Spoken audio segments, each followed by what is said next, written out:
வச்சுட்டு கடாய் வச்சுட்டு எண்ணெய் ஊற்றிக்கிறேன். இப்போ இந்த கலக்காய் எடுத்துட்டு எண்ணெயில் போட்டு ஃப்ரை பண்ணி எடுத்துக்கலாம்.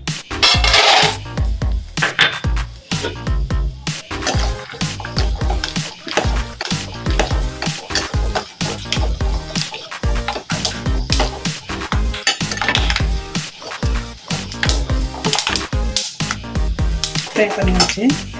பண்ணிடுறேன் ஸ்டவ்வில். இப்போ திரும்பி ஸ்டவ் ஆன் பண்ணிட்டு அதே எண்ணெயில் கடுகு போட்டோம், சீரகம்,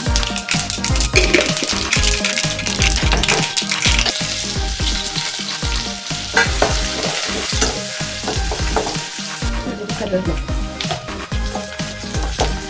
இதில் மஞ்சள் தூள் போட்டுக்கலாம், உப்பு போட்டுக்கிறேன். இது புளி ஊற வச்சு கரைச்சி வச்சுக்கிறேன். இதை ஊற்றிக்கலாம். இல்லை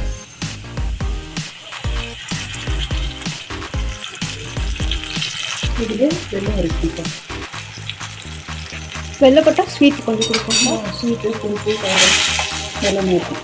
அதுக்கு கொஞ்சம் நல்லா திக்காகும். வச்சுக்கிறேன் பாரு கொத்தமல்லி, அந்த கடலை ஃப்ரை பண்ணிக்கிறீங்களா, அது வெங்காயம், தக்காளி, இது கடலை பவுடர் பண்ணி வச்சுக்கிறது எல்லாத்தையும் போட்டு மிக்ஸ் பண்ணிவிட்டு பொரியெல்லாம் போட்டு ஆஃப் பண்ணிவிட்டு ஒரு கப் பொரி, 2 கப்பு பொரி போட்டுக்கிறேன். இப்போ இந்த மசாலா இதுக்கு போட்டுக்கிறேன்.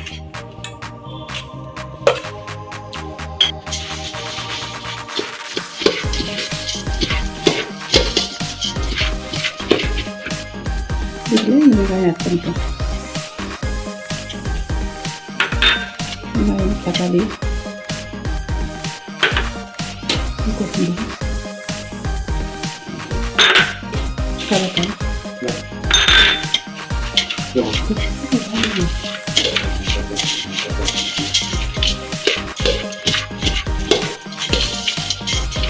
கலக்காய், நல்லா மிக்ஸ் பண்ணிக்கணும்.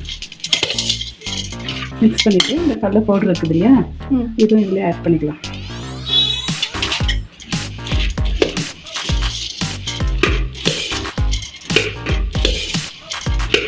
கடலை பவுடர் போட்டு அது கொஞ்சம் திக்னஸ் வருது, சாப்பிட்றதுக்கு நல்லா இருக்கும்.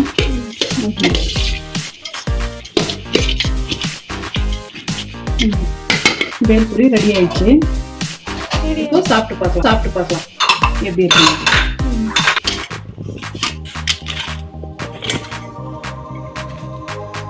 லைம் வேணும்னா நம்ம புளிப்பு வேணும்னா லைம் புளிச்சுக்கலாம். இல்லை